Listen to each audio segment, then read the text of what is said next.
We'll hear a sociology student called John discussing his research project about the use of public services with his tutor. First, you have some time to look at questions 21 to 26 on page 5.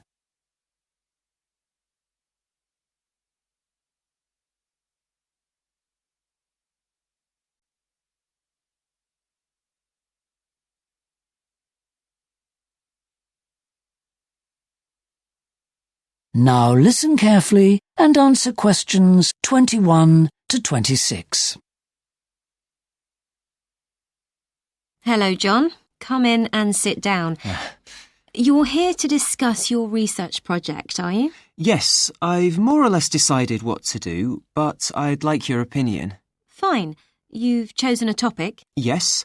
I want to look at how people use public services in their local area. Things like parks and swimming pools. Right.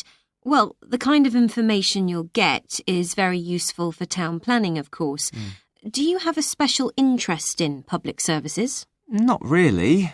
It's just that I found a report in the college library about an investigation that was done 10 years ago, and I thought it'd be interesting to do a parallel one.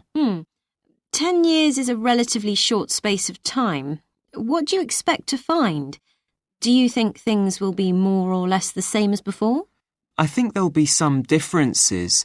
For example, I think the number of people going to the library will have decreased. And I'd guess that older people are using the sports centre more often than they used to. Fine. So those are your hypotheses.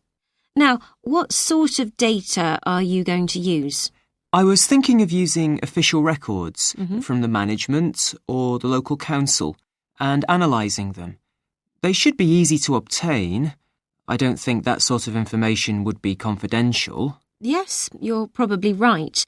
There might not be as much information as you'd like, but it'd certainly be the easiest kind of data to work with.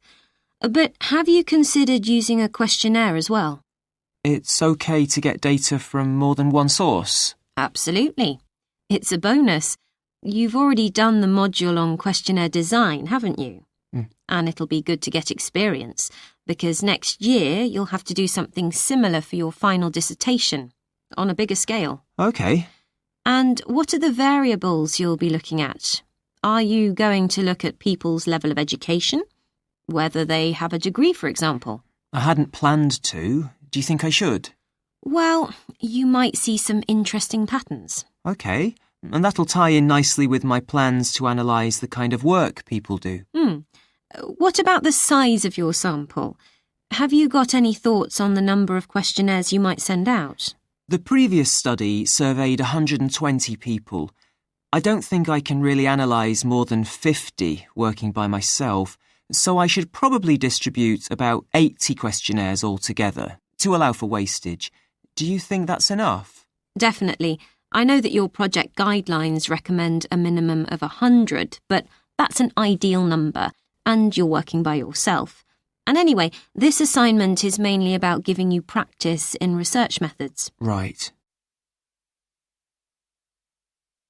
Before you hear the rest of the discussion, you have some time to look at questions 27 to 30 on page 6.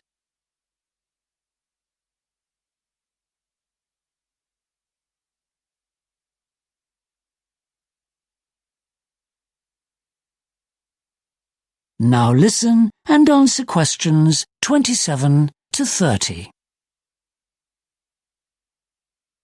And think of ways you can encourage people to actually complete the questionnaire. For example, to make sure that your questions make sense, you should try them out beforehand. Okay, that's no problem. My friends will help. Good. Sometimes you get unpredicted responses and you have to rephrase a question. And I know that you usually get a better return if you deliver questionnaires in person, but there'll be too many. But I could enclose a stamped envelope for the return post. It's a bit expensive, but I think it'd be worth it. Yes, good. Some people say that another way of increasing returns is to make the questionnaires anonymous, but usually people put their names on anyway, so I don't think that would make much difference. OK. And can you give me a bit more advice about the questionnaire?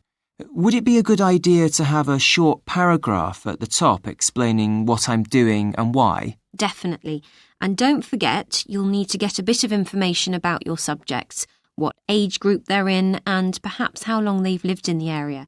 So you'll need questions for that. Yes. I suppose that'll mean it takes a bit longer to complete, but... Should I give them my phone number in case there's anything they're not sure about? I wouldn't if I were you, no. OK. And do I have to use open-ended questions as well as closed questions? I know the books say it's better to have a mixture. Well, it depends. In this case, I'd stick to closed questions. The results will be much more manageable like that. If I draft some questions tomorrow, would it be OK to bring them to...